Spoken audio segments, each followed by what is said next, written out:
Saya ingin mendalami soal pernyataan Pak Prabowo ya tentang Pak Jokowi yang diucapkan kembali akhir-akhir ini, dan realita bahwa Prabowo pagi-pagi sudah menyatakan akan maju lagi pada Pilpres 2029, bahkan mau mengikat Kim Plus dalam koalisi permanen.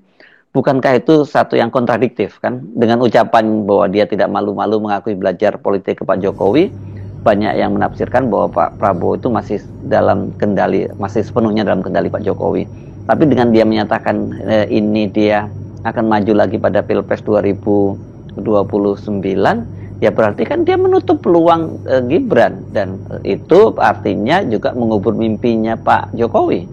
Tentu kita boleh menduga bahwa ada sesuatu yang menyebabkan setelah 100 hari sangat yakin Presiden Prabowo bahwa dia akan memenangkan kembali pertarungan di 2029, entah dengan siapa beliau bertanding. Tetapi satu hal juga menjadi semacam kepastian bahwa proses politik menuju 2029 akan sangat tajam, karena sangat mungkin Prabowo mengevaluasi bahwa keadaan ekonomi akan banyak goncangan, stabilitas politik juga akan menemukan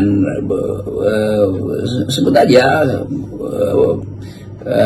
penghadang-penghadang dalam bentuk kejadian-kejadian yang diakibatkan oleh kesulitan ekonomi, entah itu demonstrasi atau keresahan publik, sehingga harus ada semacam kesepakatan supaya partai-partai koalisi Kim Plus ini tidak ada yang membelot dari dia. Nah, karena itu mesti diikat dari sekarang bahwa 2029 Kim Plus masih akan mencalonkan Presiden Prabowo.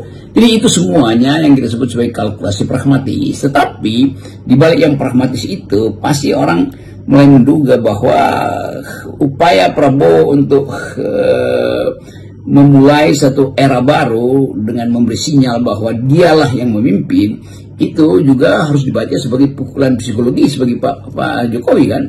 Jadi itu yang kita anggap bahwa daily politics, bahwa apa yang kita saksikan hari-hari ini itu semacam upaya untuk mencari platform baru bagi Prabowo supaya dia bisa keluar secara ya mungkin tidak lagi elegan tetapi secara taktis dari sinisme publik bahwa beliau masih ada dalam bayang-bayang Jokowi.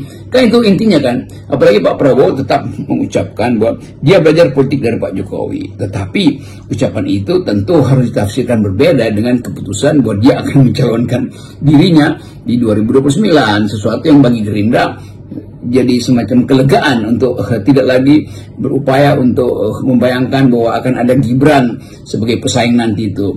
Walaupun kemungkinannya masih ada, tapi sangat kecil karena Gibran tidak punya partai yang tadinya diawali oleh semacam keinginan bahwa Gibran akan diselundupkan oleh bapaknya melalui Bahlil tentu ke Golkar. Ternyata agak sulit kita membayangkan itu karena Kim Plus hanya memastikan diri bahwa mereka akan bikin koalisi permanen untuk mendukung Pak Prabowo, bukan yang lain kan. Kan ini pukulan politik bagi keinginan Pak Jokowi untuk mengendalikan keadaan supaya Gibran masih bisa diselundupkan lewat keadaan yang dia kendalikan menuju 2029. Nah, kesulitan ini yang menarik untuk kita percakapkan minggu-minggu ini.